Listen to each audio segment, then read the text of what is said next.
Hi, it's Pastor Paul Anderson here at the Fountain of Raleigh Fellowship, where we believe God's blessings never stop flowing. It is Worshipful Wednesday. It's that day in the middle of the week that we pause to say, God, I thank you for blessing me so far, and I know you will keep me for the rest of the week. I invite you to look with me into God's holy word out of John's Gospel, the 12th chapter, verses 34 through 50 from the New Living Translation of the stated text. It begins to let us see that a crowd is now coming around Jesus, and you can understand that because anytime Jesus went someplace, a crowd couldn't help but follow him for more than one reason.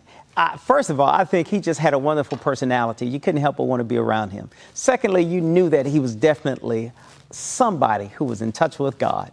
It was before they fully realized that he was God in human form. I read the text, and as I see about the life and the ministry of Jesus, you can definitely say he is and was and continues to be the light of the world. And our text on today, he begins to let them know that it's time for you to get ready for my death. Now, it's hard for us to deal with the whole issue of death. All of us know that death, for all of us as we best understand it, it means that when we're absent from this body, we're present to be with the Lord. But those of us who are left here, we begin to feel all of the impacts of the withdrawal, not being around that person, not hearing their voice.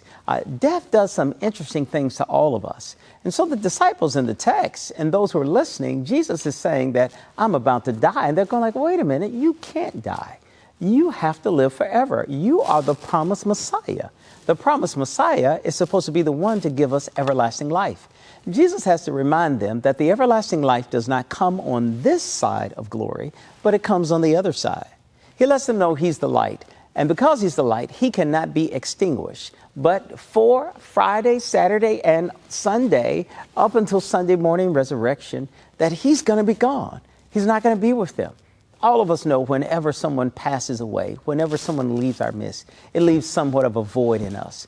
Jesus lets them know that you don't have to worry about having a void because I'm going to send the powerful presence of my Spirit who will be with you in you and who will dwell in you. They can't believe this is about to happen. And now Jesus lets them know that I want you to know all the other leaders are expecting certain things to happen, but I want you to know that I'm going to be with you. I'm coming back.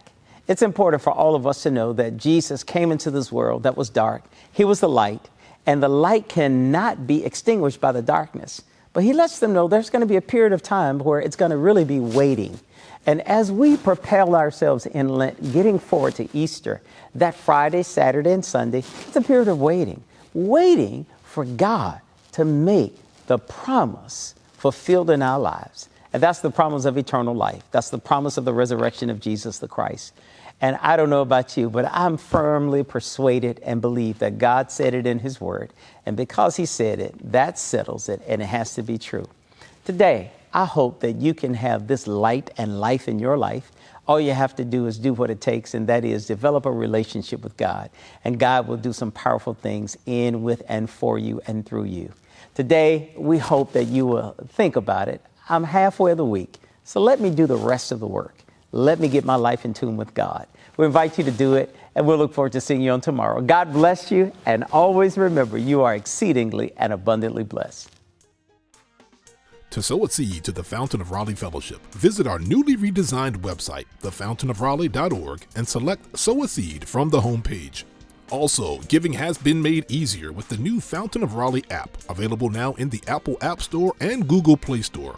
Download today, select Giving from the main menu, and then follow the directions to complete your giving through Subsplash. Thank you so very much for all of your gifts and donations that you've given to the Fountain of Raleigh Fellowship. We thank you for what you've done in the past, what you're currently doing, and what you will do in the future. Your gifts and donations helps us to spread the gospel of Jesus Christ, not only locally, but throughout the world. Thank you again for your gifts, and may God continue to richly bless you. It is here at the Fountain that we believe that we are exceedingly and abundantly blessed, and may you receive those blessings that God has in store for you.